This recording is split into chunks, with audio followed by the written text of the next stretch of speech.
नमस्कार, मैं हूं मनोज मनु। एक बड़ी खबर आ रही है, आपको बता दें यूएई के जेबल अली बंदरगाह पर हमला हुआ है।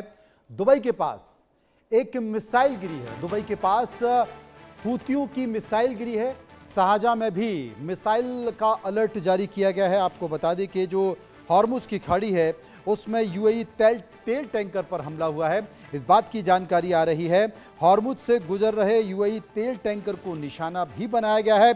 यूएई के आरोप है कि ईरान ने कहा है कि हम टकराव के लिए अब तैयार हैं, हम लड़ाई के लिए तैयार हैं, हम झगड़े के लिए तैयार हैं। टैंकर हमले के बाद यूएई और ईरान के बीच अब जुबानी जंग तेज हो चुकी है। इस वक्त जो खबर आ रही है, एक और अपडेट जो मैं आपको बता दूं शारजाह से जुड़ा हुआ कि शारजाह में भी मिसाइल के खतरे का अलर्ट जारी किया गया है और यूएई के जेबल अली बंदरगाह पर हमला हुआ है। दुबई के पास हूतियों की मिसाइल गिरी है, शारजाह में मिसाइल का खतरा बना हुआ है। कुल मिलाकर जो मिडिल ईस्ट है उस मिडिल ईस्ट में तनाव बढ़ गया है। हॉर्मुज को लेकर पहले से ही तनाव था। ईरान लगातार इजराइल के हमलों को लेकर जवाब दे रहा है। इजराइल से भी हमला हो रहा है और आपको बता दें सबसे बड़ी बात कि जो एक तरह से डेडलाइन थी वो डेडलाइन खत्म हो चुकी है और जो सीज फायर की डेडलाइन थी वो खत्म हो चुकी है, उसके दिन खत्म हो चुके हैं। इसलिए अब ये तनाव बढ़ गया है।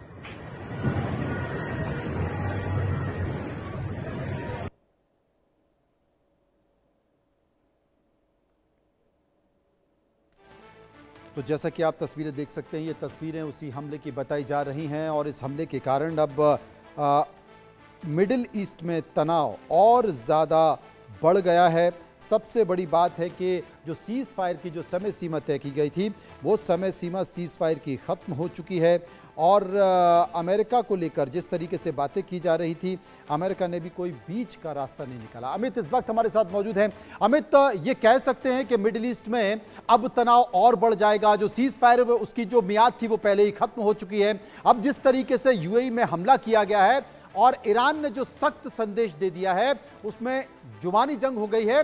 उसने ईरान ने सख्त बता दिया है कि अब हम रुकेंगे नहीं, अब हम इसके आगे भी बढ़ते रहेंगे। बिल्कुल, देखिए मनु जी, जिस तरह की सिचुएशन अभी दिखाई दे रही है, ईरान ने हमेशा से कहा था कि जब तक गल्फ में, मिडिल ईस्ट में अमेरिकी फौजी अड्डे मौजूद रहेंगे वो लगातार हमला करेंगे। और ये बहुत आसान भी है मनु जी। सोचिए कि अगर आपको अमेरिका को इजराइल को परेशान करना है तो पड़ोसी को मार दीजिए, अमेरिका इजराइल पर परेशान हो जाएंगे। अभी जो इंटरसेप्ट हुआ है, हूतीज ने ये रॉकेट लॉन्च किया था जो लेजर बीम ने इंटरसेप्ट किया है और कुछ रॉकेट हॉर्मुज स्ट्रेट की तरफ भी मनु जी आए हैं। इसके अलावा यूएई में सऊदी अरब के जो बहुत सारे बड़े सेंटर्स है वहां पर यूएई जो हवाई अड्डा है वहां भी रॉकेट लॉन्च किया गया था, उसको भी टारगेट बनाकर। इसके अलावा जो बुर्ज खलीफा के आसपास का इलाका है वहां भी टारगेट करके रॉकेट दागे गए थे। और इसके अलावा कतर, जॉर्डन का जो इलाका है जहां पर अमेरिकी संभावित फौजी अड्डे हो सकते हैं मनु जी, वहां पर भी रॉकेट दागे गए हैं। और समझिए, हूती, हिजबुल्लाह ईरान के प्रॉक्सीज हैं।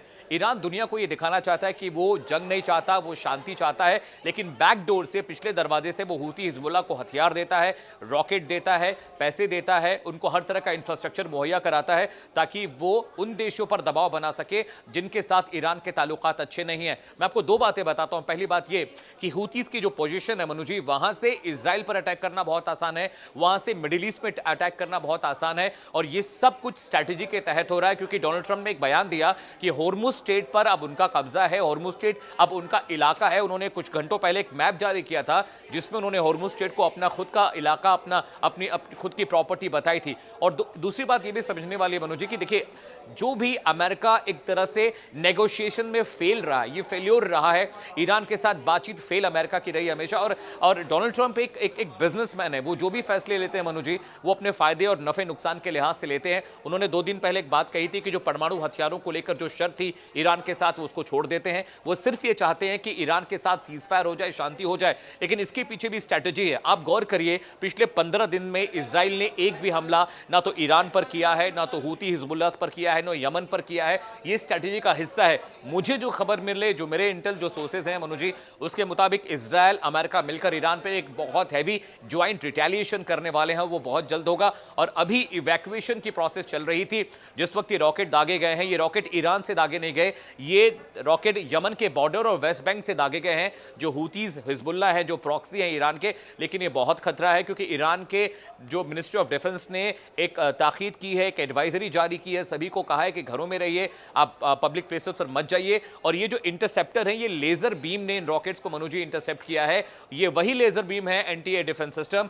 जो इजराइल ने कतर को, जॉर्डन को, यूएई को और तमाम मुल्कों को दिए थे, क्योंकि उनको ये बात पता थी कि ईरान अमेरिका और इजराइल को सबक सिखाने के लिए अपने पड़ोसियों को मारता रहेगा। और इन हमलों में बहुत सारे इंफ्रास्ट्रक्चर तबाह बर्बाद हुए, जिनका अमेरिका इजराइल से कोई लेना देना नहीं था। कुछ भारतीय भी इन हमलों में शहीद हुए, मारे गए। एक फौजी भी मारा गया भारतीय, जो वहां पर डिप्लॉय किया गया था। तो ये जो पूरी सिचुएशन है, ये प्रेशर बनाने की टैक्टिक्स है मनु जी। ईरान जानता है कि अगर फौजी अड्डों को मारेंगे, सीआई के हेडक्वार्टर्स को मारेंगे, और अमेरिका में बॉडी बैग्स का बहुत खौफ है। अमेरिकन कभी भी नहीं चाहते कि अमेरिकी फौजी की लाशें अमेरिका लौटें, क्योंकि अफगानिस्तान में 20 साल देने के बाद बहुत हजारों की तादाद में अमेरिकी फौजी शहीद हुए। और अमेरिका पर हमेशा आरोप लगता है कि वो दूसरों की लड़ाई में खुद को शामिल कर अपना नुकसान पहुंचाता है। मनु जी। जी अमित, आप हमारे साथ बने रहें, अपने दर्शकों को कुछ और जानकारी भी दे देते हैं। असल में यूएई ने आम जनता से सुरक्षित जगह पर जाने की अपील की है। शाम लगभग करीब 6:52 पर सुरक्षा चेतावनी जारी की गई है। यूएई एयर डिफेंस सिस्टम ने मिसाइल के खिलाफ कार्रवाई शुरू कर दी है। यूएई पर हुती ने मिसाइल से अटैक किया। दुबई से महज 35 किलोमीटर दूर ये मिसाइल गिरी है, जिसके कारण मिसाइल से खौफ बढ़ गया है। एक सिबात साहब मेरे साथ मौजूद हैं। सिबात साहब, अब ये जो घटना देखी जा रही है, क्योंकि लगातार जो अमेरिका के सैन्य अड्डे हैं, जो मिडिल ईस्ट में तमाम देशों में हैं, वहां पर बहुत एक्टिवली, वहां पर बहुत एग्रेसिवली अटैक करने की कोशिश की जा रही है। अब ऐसी स्थिति में आप कैसे देखते हैं मिडिल ईस्ट की सिचुएशन को, दुबई को? कि अभी भी सिचुएशन काफी है, मगर मुझे अभी भी लगता है कि ऑल आउट लड़ाई दोबारा स्टार्ट होने के चांसेस बहुत कम हैं।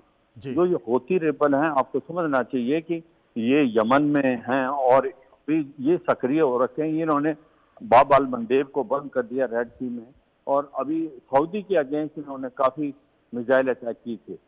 और ये भी सच्चाई है कि यूएई के ऊपर वो हिट नहीं कर रहे थे। जिस प्रकार से अभी ये खबर आई है कि हो सकता है यूएई में भी होती रेबल जो हैं वो मिसाइल का हमला करें, तो ये जब तक इसका एनालिसिस नहीं होगा, क्योंकि यूएई और सऊदी अरेबिया दो अलग अलग पक्ष में हैं यमन में, वो एक प्लेटफॉर्म में नहीं है, सेम पेज पे नहीं है।